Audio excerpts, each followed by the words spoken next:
हाय दोस्तों, नमस्कार। Financial accounting का स्ट्रेटेजी में वीडियो बना चुका हूँ। डिस्क्रिप्शन पे आप मोर पे क्लिक करेंगे, डिस्क्रिप्शन खुल जाएगा। डिस्क्रिप्शन पे पहला वीडियो लगाया मैंने स्ट्रेटेजी का, जो पार्ट 1 है।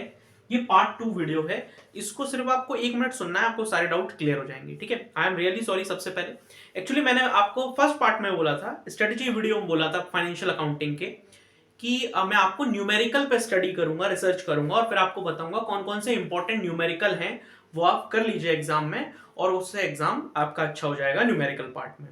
पर दोस्तों, न्यूमेरिकल पार्ट में जब मैंने एनालिसिस करने की कोशिश की डिफरेंट यूनिवर्सिटीज की, तो एक चीज देखने को मिली कि क्वेश्चन जो है ना, वो बदल के आ रहा है। मतलब इस क्वेश्चन में कुछ और आया, इस यूनिवर्सिटी में क्वेश्चन कुछ और आया तो उसमें कुछ और आया। मतलब कभी भी सिमिलर देखने को ही नहीं मिले कोई भी न्यूमेरिकल क्वेश्चन। वैसे मेरे को इस चीज का विश्वास था जब मैं ये रिसर्च कर रहा था कि न्यूमेरिकल क्वेश्चन शायद same as it is previous year से मिलकर नहीं आते, है ना।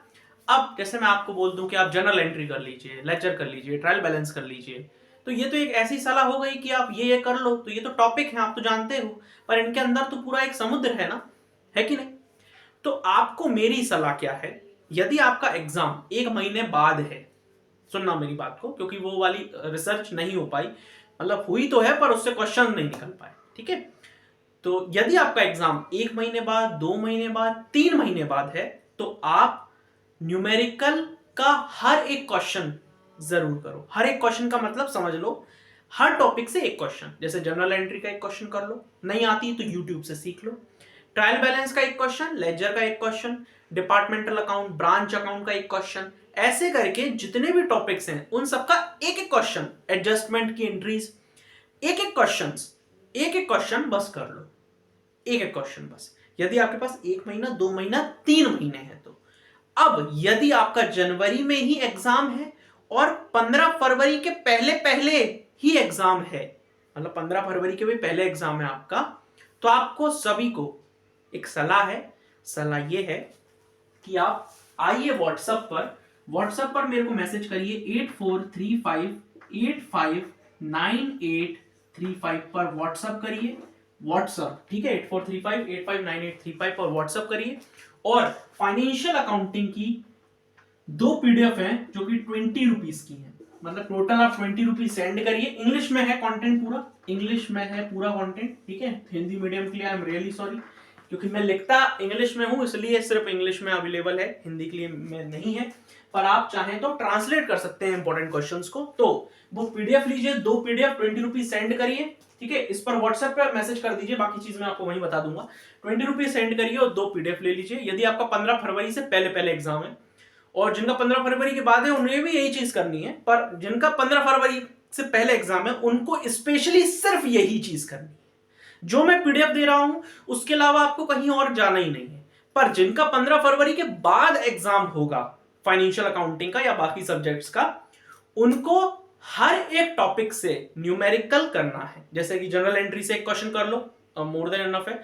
लेजर से एक क्वेश्चन, ट्रायल बैलेंस से एक क्वेश्चन, एडजस्टमेंट एंट्रीज से एक क्वेश्चन, आपका आपका ब्रांच अकाउंट से, डिपार्टमेंटल अकाउंट से, अमलगमेशन ऑफ फॉर्म से, इसमें से रिसिप्ट्स एंड पेमेंट अकाउंट से एक क्वेश्चन, सबसे एक एक क्वेश्चन कर लो। मतलब जिससे कि आपको ओवरऑल समझ में आ जाए कि यार अकाउंट कैसे बनता है, कहाँ क्या सेट होता है, एंट्रीज कैसी होती हैं, जिससे समझ में आ जाए। मतलब एक थोड़ा सा बेस पता चल जाए, जिससे कि एग्जाम में यदि आए न्यूमेरिकल और न्यूमेरिकल तो आप एक न्यूमेरिकल कर पाओ।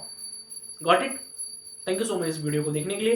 क्योंकि देखिए दोस्तों, जब समय कम होता है ना, तो हमको दिमाग से काम लेना पड़ता है। समझ गए ना मेरी बात को।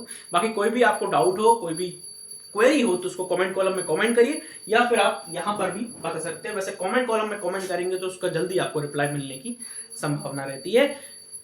व्हाट्सएप पर सिंगल क्वेरी हो तो उसको कमेंट कॉलम में कमेंट करिए, या फिर आप यहां पर भी बता सकते हैं। वैसे कमेंट कॉलम में कमेंट करेंगे तो उसका जल्दी आपको रिप्लाई मिलने की संभावना रहती है। व्हाट्सएप पर सिंगल कमेंट का रिप्लाई तो उसी वक्त हो जाता है, पर बाकी बच्चों के डाउट क्लियर नहीं होते। तो कमेंट कॉलम में कमेंट करेंगे तो बाकी बच्चों के भी डाउट क्लियर हो पाएंगे। थैंक यू सो मच दोस्तों। जो बताया है उस PDF को लीजिए, उस कंटेंट को प्रिपेयर करिए, आपका काम हो जाएगा। और हिंदी मीडियम वाले स्टूडेंट्स, आप भी PDF लीजिए और उन क्वेश्चंस को सिंपल, इतनी इंग्लिश आपको आती है तो एकदम अपन खुद को हिंदी मीडियम नहीं मानना है पूरी तरीके से। इतनी इंग्लिश आपको आती है, नहीं आती तो वही गूगल पे ट्रांसलेट लीजिए, translate English to Hindi, English का क्वेश्चन डालिए, हिंदी में आ जाएगा, हिंदी वाले को याद कर लीजिए, खत्म बात। आप हिंदी वाले को अपनी बुक 20 में चेक करिए, मिल जाएगा आपको, एज इट इज मिल जाएगा, उसको याद कर लीजिए, सबसे अच्छा तरीका। थैंक यू सो मच दोस्तों, all the very best all of you. और यदि कोई भी डाउट होता है, कुछ भी होता है, तो आप मेरे को कांटेक्ट करेंगे व्हाट्सएप पर या फिर कमेंट कॉलम में। Got it? Thank you so much. और लाइक शेयर और सब्सक्राइब करने के लिए बोलने की जरूरत नहीं होनी चाहिए, आपको लाइक शेयर एंड सब्सक्राइब दबा कर अच्छे से करना चाहिए।